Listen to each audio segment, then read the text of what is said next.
Hello everyone, स्वागत है आपका विद्याधाम चैनल में। दोस्तों, आज मैं आप लोगों के लिए एक बेहद इम्पॉर्टेंट टॉपिक पर वीडियो लेकर आया हूं। अगर आप इस वीडियो को लगातार और ध्यान से देखेंगे तो आपको बहुत कुछ जानने और समझने को मिलेगा। दोस्तों, आज की यह वीडियो जो है वो महिलाओं के लिए, पुरुषों के लिए, कॉलेज स्टूडेंट के लिए, आप सभी के लिए बहुत ही महत्वपूर्ण और ज़रूरी है। खासकर यह वीडियो उन सभी लोगों के लिए बेहद अहम है जो गांव में रहते हैं, जो कम पढ़े लिखे हैं और जिन्हें कानून की जानकारी नहीं हो पाती। जानकारी के अभाव में सही समय पर सही कानून ना जान पाने के कारण ऐसे लोगों को कई तरह की परेशानियों का सामना करना पड़ता है और अक्सर वो पीछे रह जाते हैं। इसलिए यह वीडियो आप सभी लोगों के लिए बहुत ही महत्वपूर्ण है और मैं पूरी कोशिश करूंगा कि बिल्कुल आसान और सरल भाषा में आपको सारी बातें समझा सकूं। यह वीडियो शहरों में रहने वालों लोगों के लिए भी उतनी ही ज़रूरी है, चाहे आप नौकरी कर रहे हो, पढ़ाई कर रहे हो, व्यवसाय कर रहे हो या कोई भी काम कर रहे हो। महिलाओं के लिए भी यह वीडियो इसलिए ज़रूरी है क्योंकि अक्सर कानूनी जानकारी के मामले में महिलाएं खुद को पीछे समझती हैं।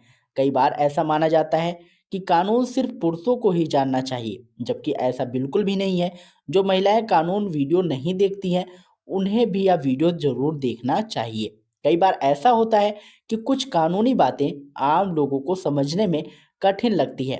इस वजह से विद्याधाम इस तरह की वीडियो बनाता रहता है ताकि जो भी कानून बन रहे हैं या पहले से लागू हैं उन्हें बिल्कुल आसान तरीके से लोगों तक पहुंचाया जा सके, ताकि वे लोग भी जो बिल्कुल पढ़े लिखे नहीं हैं, कानून की थोड़ी बहुत जानकारी जरूर रखते हैं, क्योंकि कानून की जानकारी ना होने के कारण आज बहुत से लोगों को गंभीर समस्याओं का सामना करना पड़ रहा है। वर्तमान समय में अगर आप देखें तो बिहार में एसआईआर की प्रक्रिया पूरी हो चुकी है। इस प्रक्रिया में कई लोगों का नाम वोटर लिस्ट से कट गया। अब सवाल उठता है कि नाम आखिर कटा तो कटा क्यों? कहीं ना कहीं जानकारी का अभाव रहा होगा, लोग जागरूक नहीं हो पाए और उन्हें समय रहते ये बातें समझ में नहीं आई। इसी तरह 12 राज्यों में अभी एसआईआर की प्रक्रिया चल रही है और आने वाले समय में या अन्य राज्यों में भी लागू होगी। जब भी सरकार कोई नई प्रक्रिया या कानून लागू करती है तो उसे समझना हम सभी के लिए बेहद ज़रूरी होता है, क्योंकि कई लोग कहते हैं कि हमारे पास समय नहीं है, हम बहुत व्यस्त रहते हैं। यह बात सही है, लेकिन जिस देश में हम रहते हैं उसके नियम और कानून को समझना हमारी जिम्मेदारी है। अगर हम नियमों को नहीं समझेंगे तो भविष्य में कई तरह की परेशानियों का सामना करना पड़ेगा। गांव में आपने अक्सर सुना होगा कि किसी की वृद्धा पेंशन बंद हो गई है, किसी को आवास योजना का लाभ नहीं मिला, जबकि किसी और को मिल गया। ऐसे मामलों में गांव में विवाद भी होते हैं। इसका एक बड़ा कारण यह होता है कि फॉर्म सही तरीके से नहीं भरा गया या जरूरी डॉक्यूमेंट्स पूरे नहीं थे। इसी तरह वर्तमान में चल रही एसआईआर प्रक्रिया भी बहुत महत्वपूर्ण है। कुछ लोग इसका विरोध करते हैं और कहते हैं कि यह प्रक्रिया गलत है, लेकिन अगर यह गलत होती तो बिहार में यह पूरी तरह असफल हो जाती, जबकि हकीकत यह है कि बिहार में इसे सफल माना जा रहा है और अब अन्य राज्यों में भी लागू हो रही है। इसीलिए इस प्रक्रिया को सही तरीके से समझना और इसमें भाग लेना हम सभी लोगों के लिए बहुत ही ज़रूरी है, क्योंकि इससे हमारा मतदान और अधिकार सुरक्षित रहता है। अब दोस्तों, मैं आपको कुछ बेहद महत्वपूर्ण डॉक्यूमेंट्स के बारे में बताने जा रहा हूँ जो हम सभी के लिए बहुत ज़रूरी है। सबसे पहला और सबसे महत्वपूर्ण डॉक्यूमेंट्स है जन्म प्रमाण पत्र। जी हाँ दोस्तों, आपने बिल्कुल सही सुना। जन्म प्रमाण पत्र इसलिए महत्वपूर्ण है क्योंकि यह हमारी नागरिकता को साबित करता है। आजकल नागरिकता की चर्चा इसलिए ज़्यादा हो रही है क्योंकि भारत में अवैध घुसपैठ की समस्या बढ़ती जा रही है। किसी भी देश में अगर अवैध रूप से लोग प्रवेश करते हैं तो वहाँ की स्थिति बिगड़ सकती है। इसलिए सरकार समय समय पर जांच करती है और कौन नागरिक है कौन नहीं, सब कुछ जांच करती है। अगर हम भारतीय नागरिक हैं तो जन्म प्रमाण पत्र हमारी नागरिकता का सबसे मजबूत प्रमाण है। कई लोग कहते हैं कि उनकी उम्र 50, 60 या फिर 70 साल है, उनका जन्म घर पर हुआ था, अस्पताल में नहीं हुआ, उन्हें अपनी जन्म तिथि भी याद नहीं है। ऐसे लोगों को भी घबराने की ज़रूरत नहीं है। अगर आपका जन्म प्रमाण पत्र नहीं है तो कम से कम अपने बच्चों का जन्म प्रमाण पत्र जरूर बनवाएं।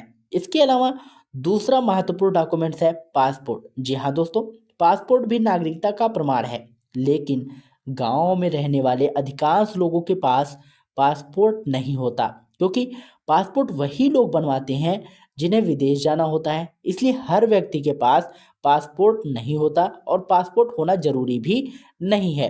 अगर किसी के पास ना जन्म प्रमाण पत्र है और ना पासपोर्ट है, तो ऐसे में सबसे महत्वपूर्ण डॉक्यूमेंट्स होता है पैतृक संपत्ति का कागजात। जी हाँ दोस्तों, भारत एक कृषि प्रधान देश है और अधिकांश लोगों के पास पैतृक जमीन होती है। अगर आपके पास अपने बाप दादाओं से मिली जमीन है, चाहे वह कितनी भी छोटी क्यों ना हो, उसके डॉक्यूमेंट्स आपके पास होने चाहिए। इन डॉक्यूमेंट्स को खतियान कहा जाता है।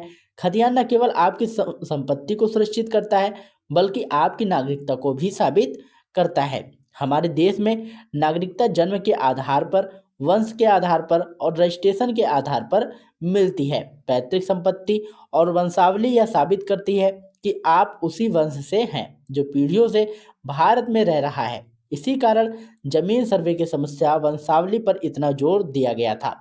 इसके अलावा अगर आपके माता पिता ने कोई संपत्ति खरीदी है, उसके डॉक्यूमेंट्स भी आपको नागरिकता साबित करने में सहायक होते हैं, जैसे हुक्मनामा, वसीयत, दान पत्र या भूदान प्राप्त जमीन। ये सभी डॉक्यूमेंट्स भी बेहद महत्वपूर्ण है। सिर्फ मौखिक बातों से कुछ साबित नहीं होता। हर चीज का लिखित और वैध डॉक्यूमेंट्स होना चाहिए। दोस्तों, जमीन आपकी है, आप उस पर खेती कर रहे हैं, उससे लाभ कमा रहे हैं, तो उसके डॉक्यूमेंट संभाल कर रखना आपकी जिम्मेदारी है, न कि सरकार की। अगर आप अपने डॉक्यूमेंट सुरक्षित रखेंगे, तो ना आपकी संपत्ति पर कोई अवैध कब्जा होगा और ना ही आपकी नागरिकता को लेकर कोई सवाल खड़ा होगा। इसलिए मैं बार बार कहता हूँ कि जागरूक बनिए, जानकारी रखिए और जानकारी दोस्त डॉक्यूमेंट्स को संभाल कर रखिए। और जानकारी ही ताकत है, और जो व्यक्ति जागरूक होता है ना, वही आगे बढ़ता है। तो दोस्तों, आशा करता हूँ ये जानकारी आप लोगों को पसंद आई होगी। अगर वीडियो पसंद आया हो तो वीडियो को लाइक करिएगा, शेयर करिएगा और यदि चैनल पर पहली बार आए हों तो चैनल को सब्सक्राइब करके बेल आइकन जरूर दबाइएगा। मिलते हैं नई वीडियो में नई अपडेट के साथ, तब तक के लिए जय हिंद, जय भारत।